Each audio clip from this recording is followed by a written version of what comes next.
Slash वाला root है ये अलग होता है। अभी जो मैं बात कर रहा हूँ इस वाले रूट की बात कर रहा हूँ, यूजर वाले रूट की बात अभी नहीं कर रहा हूँ। सही। अब हम क्या करते हैं, हमने इमेज बना ली, हम कंसिडर करते हैं कि चल कैसे रहा सिस्टम। आप ये चीज देखें, आपने यहाँ पर कॉपी पेस्ट ऐसे करा। दूसरा तरीका कॉपी पेस्ट का एक और था, वो ये वाला था। क्या था दूसरा तरीका? डॉट, एक तरीका ये भी था। और दोनों तरीके कन्वीनियंट है। इसका मतलब है ये वाली फाइल उठा के कॉपी पेस्ट कर दो, ये वाली फाइल उठा के कॉपी पेस्ट कर दो, और इसका मतलब है सब कुछ उठाओ कॉपी पेस्ट कर दो। कॉपी पेस्ट में सबसे जरूरी चीज होती है सोर्स एंड डेस्टिनेशन।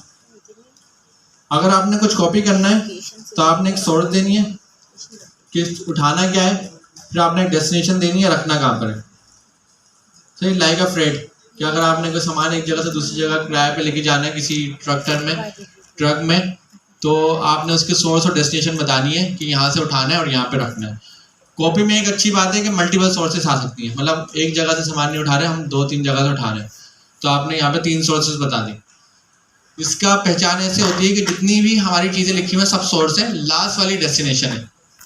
अगर आप एक से ज़्यादा चीज़ों के नाम लिखेंगे तो सारी सोर्स बन जाएंगी, सबसे आखिरी वाली डेस्टिनेशन होगी। अभी हम इसको इजी रखते हैं, एक ही रखते हैं, सोर्स एंड डेस्टिनेशन। सोर्स मतलब उठानी कहाँ से, डेस्टिनेशन मतलब रखनी क्या है। अब आप ये चीज़ कंसीडर करें, ये जो मैंने कॉपी है, कॉपी डॉट का मतलब क्या है, करंट डायरेक्टरी में जितनी भी चीज़ें रखी हुई सब उठा लो। और स्लैश कोड का मतलब क्या है, पहले रूट पे जाओ, फिर कोड के फोल्डर पे जाओ, फिर कोड के फोल्डर के अंदर सब कुछ कॉपी पेस्ट कर दो। इन दोनों पाथ में ना एक बहुत बड़ा डिफरेंस है। वो डिफरेंस क्या है, वो है रिलेटिव और एब्सोल्यूट का। तो ये वाला पाथ कौन सा है,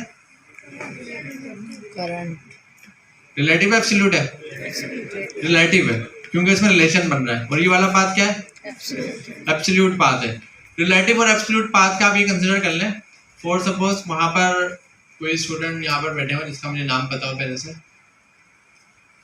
ग्रीन शर्ट वाला, आपका नाम क्या है? अमरोज। मुश्किल नाम है, कैसा नाम जी? नहीं, कोई पीछे बैठा हो मुझे और कोई मिले। साकिब भाई। बार बार ना मैं नाम क्या गलती ना कर दूं ना। अच्छा, साकिब भाई वहां बैठे हुए। अब साकिब भाई के बराबर में कौन बैठे हुए? नुमान भाई। अगर साकिब भाई को हम बोलें कि नुमान भाई कहाँ बैठे हैं, वो क्या बताएंगे, मेरे लेफ्ट हैंड पे। लेकिन आप अगर अपने लेफ्ट हैंड पे देखें, बैठे हुए नुमान भाई, आप देखें बैठे हुए, नहीं बैठे हुए। उन्होंने जो उनकी लोकेशन बताई वो अपने हिसाब से बताइए, इसको हम बोलते हैं रिलेटिव, कि उन्होंने अपनी पोजीशन देखते हुए उनकी लोकेशन बताई, भाई मेरे लेफ्ट हैंड पे बैठे हैं। अगर क्लास में भी कोई आया बोले नुमान का बैठे हैं, हम बोले लेफ्ट हैंड पे हो, तो पॉसिबल ही नहीं है। कौन से लेफ्ट हैंड पे बैठे हैं, कहाँ ढूंढे। तो रिलेटिव पाथ ये होता है कि हम जहाँ पर मौजूद हैं हमने उसको रिलेशन बनाते हुए एक पाथ बताया। तो अगर यहाँ पे मैंने डॉट लगाया तो इसका मतलब है मैंने बताया कि जहाँ मैं हूँ वहीं पर सब रखा हुआ है। इस तरह तो कंप्यूटर में हजारों लोकेशन थी, लेकिन मैंने वहाँ की बात करी जहाँ मैं था, तो ये रिलेटिव हो गया कि मेरी करंट लोकेशन से रिलेट कर रहा है। इसी तरह नीचे वाला मैंने कहा डॉट स्लैश का मतलब होता है करंट डायरेक्टरी में ये फोल्डर रखा हुआ है, तो ये मैंने रिलेटिव बताया कि ये रिलेटिव लोकेशन है। और ये वाला डॉट स्लैश हेलो वर्ल्ड, ये भी रिलेटिव लोकेशन है।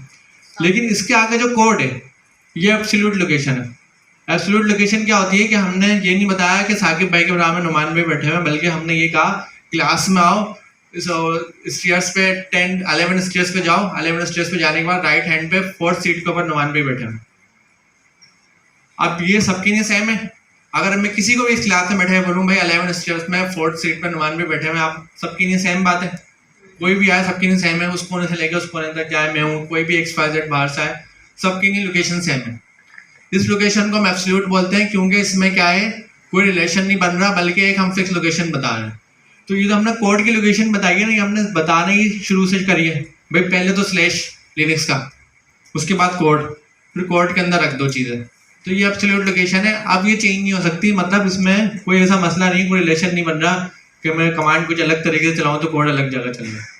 तो ये तरीका होता है, ये फायदा होता है रूट का, कि आपने रूट में कोड और कोड में यहाँ सारी चीज़ें आ गई। तो लिनक्स इस तरीके से चलता है।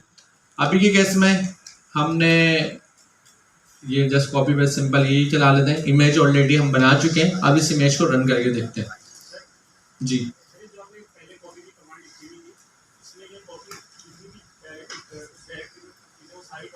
जी हाँ, साथ साथ ही बना दो। सब कॉपी हो जाएगा, एक एक चीज़ कॉपी हो जाएगी।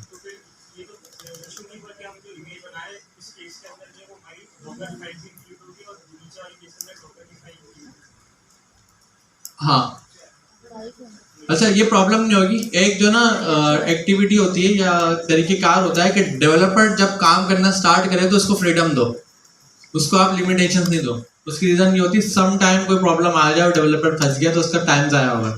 डेवलपर के लिए सबसे इम्पोर्टेंट उसका टाइम है, क्योंकि उसको बिजनेस के ऊपर काम करना है, एप्लीकेशन बनानी है, बाकी सारे काम हम संभाल लेंगे। तो जो सब कुछ कॉपी कराने का कॉन्सेप्ट है ना, वो डेवलपर की नहीं होता है, ताकि कुछ ऐसा हो ही नहीं ना। हम अभी केस में क्या है, मैंने ये कॉपी करा लिया, ये कॉपी करा लिया, एक चीज़ मिस हो गई मुझसे। क्या मिस हो गई? टेस्ट वाली फोल्डर। टेस्ट तो किया ही नहीं, हो सकता है इसके अलावा कोई और चीज़ बाद में फ्यूचर में आए, मुझे पता ही नहीं हो, वो भी कॉपी करनी हो, मैं नहीं करूँ। तो डॉट से ज़िंदगी आसान हो गई, जितनी चीज़ें थी सब चले गई, टेंशन नहीं है कोई। तो डेवलपर को फ्रीडम देने के लिए ये हम कंसिडर करते हैं कि हम सब कॉपी करा लें।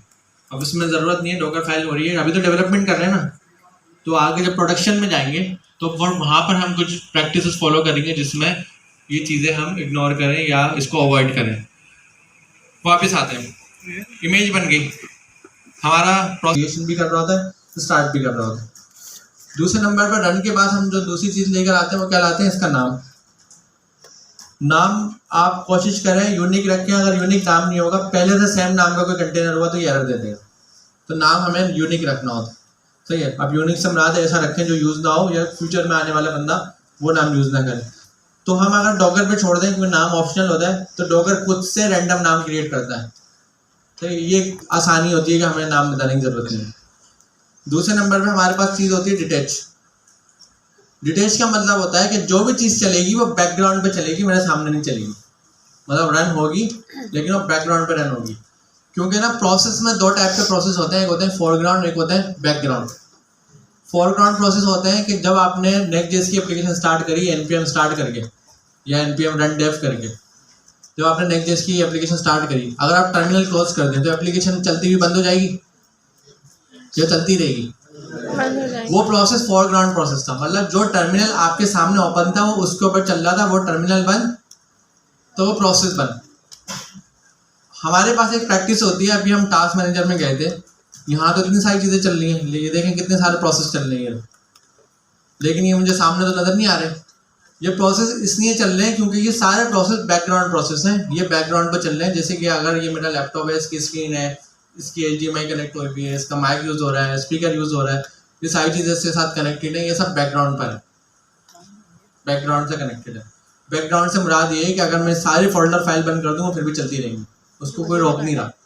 हमने बैकग्राउंड पे जाकर उसको रन कर दिया कि भाई चलती ही रहे, बस चलती ही रहे। तो जो -d का मतलब ये होता है कि जो भी इस कंटेनर का प्रोसेस चलेगा वो बैकग्राउंड से पर जाके चलेगा। तो -d का मतलब डिटेच, प्रोसेस चलाओ और प्रोसेस को डिटेच कर दो बैकग्राउंड पर, ताकि मेरा टर्मिनल फ्री हो जाए। अगर मैं टर्मिनल बंद भी करूँ तो वो चीज़ रुके ना, जो कंटेनर मैंने चलाया वो चलता ही है और पीछे जाके चले, मेरे सामने नहीं चले, वरना तो टर्मिनल ही बिजी हो जाएगा। -d का ये मतलब होता है। नमाज पढ़ ले। नमाज का ब्रेक 7:11 हो रहा है। नमाज का टाइम ऐसा हो गया।